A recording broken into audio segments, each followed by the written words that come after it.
ST कर्मचाऱ्यांच्या विविध मागण्यांसाठी प्रलंबित मागण्यांसाठी कालपासनं एसटी कर्मचाऱ्यांचा संप सुरू आहे आणि याचाच परिणाम पुण्यात किंवा राज्यभरातल्या विविध प्रवाशांवर देखील झाल्याचं आपल्याला पाहायला मिळतंय। मी आहे सध्या पुण्यातल्या स्वारगेट आगारात।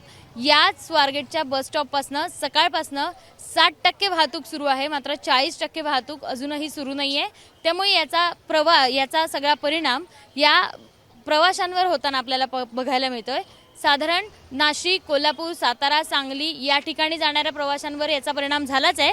मात्र गणेशोत्सवाच्या तोंडावर जे चाकरमाने कोकणात जातात, खेड, रत्नागिरी यासारख्या शहरात जातात, या शहरात जाणाऱ्या सगळ्या नागरिकांवर देखील प्रवाशांवर देखील झाल्याचं आपल्याला पाहायला मिळतंय। आपल्यासोबत काही नागरिक आहे, आपण त्यांच्यासोबत बोलूया। काका, कुठे जाणार आहात आजी? आम्ही विनेरा।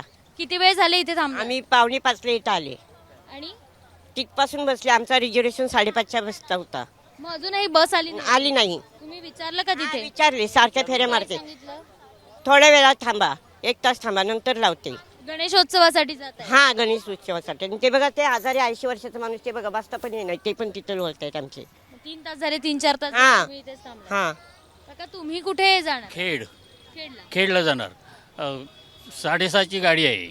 7:30ची गाडी। आम्ही आलोय केव्हा, जवळ 2 तास झाले इथं। 2 तास झाले इथं। ही सगळी लोक आहेत ती खेडला जाणारी आहेत।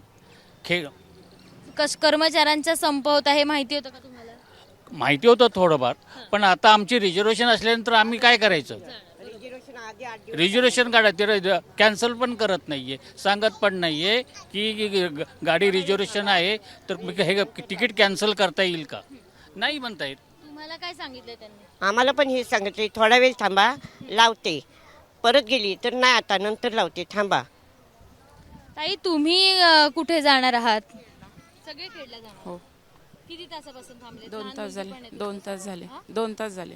त्यांनी काय सांगितलं? आणि त्यांनी काहीच नाही सांगितलं, थांबा म्हणून सांगितलं। रिझर्वेशन केलंय? हो, रिझर्वेशन केलं 15 दिवस पूर्वी।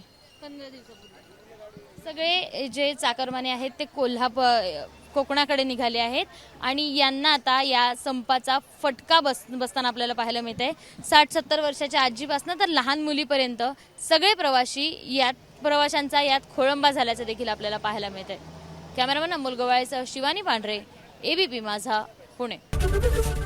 एबीपी माझा, उघडा डोळे बघा नीट।